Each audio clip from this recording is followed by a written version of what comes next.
എല്ലാവർക്കും പുതിയ വീഡിയോയിലേക്ക് സ്വാഗതം. ഇന്ന് നമ്മൾ കപ്പയും ബീഫും ആണ് ഉണ്ടാക്കാൻ പോകുന്നത്. ഇതെന്റെ വീട്ടിൽ തന്നെ ഉണ്ടായ കപ്പയാണ്.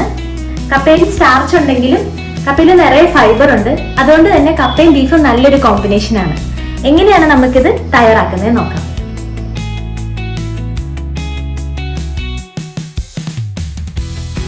ആദ്യം നമുക്ക് പൊടികളെല്ലാം വറുക്കാം.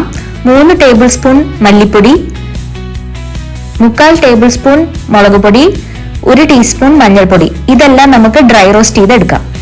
ഇനി കുരുമുളക് പൊടിയും ഗരം മസാലയും കൂടി ചേർക്കാം.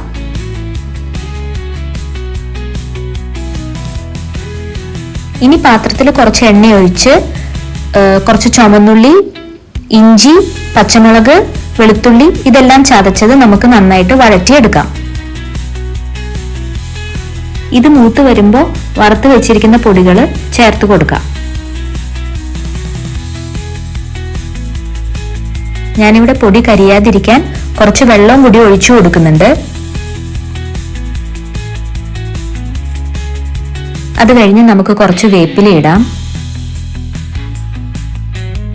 കുറച്ച് മല്ലിപ്പൊടി, മഞ്ഞൾപ്പൊടി, മുളക് പൊടി, ഉപ്പ് ഇതെല്ലാം ചേർത്ത് നന്നായി വേവിച്ച ബീഫ് നമുക്ക് ഇതിലേക്ക് ഇടാം. ഞാനിവിടെ 1 കിലോ ബീഫാണ് എടുത്തിരിക്കുന്നത്. വെള്ളം വറ്റി വരുമ്പോൾ ഉപ്പിട്ട് വേവിച്ച് വാർത്ത് വെച്ചിരിക്കുന്ന കപ്പ നമുക്കിതിലേക്ക് ഇടാം. 1 കിലോ കപ്പയാണിത്.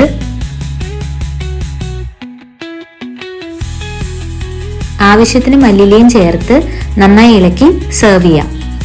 തൈര് ചേർത്ത സാലഡിന്റെ കൂടെ ഇത് നല്ലൊരു കോമ്പിനേഷൻ ആണ്. എല്ലാവർക്കും ഈ വീഡിയോ ഇഷ്ടപ്പെട്ടു എന്ന് വിചാരിക്കുന്നു. ലൈക്ക് ചെയ്യുക, ഷെയർ ചെയ്യുക, സബ്സ്ക്രൈബ് ചെയ്യുക, താഴെയുള്ള കമന്റ് ബോക്സിൽ കമന്റ് ചെയ്യുക. Thank you.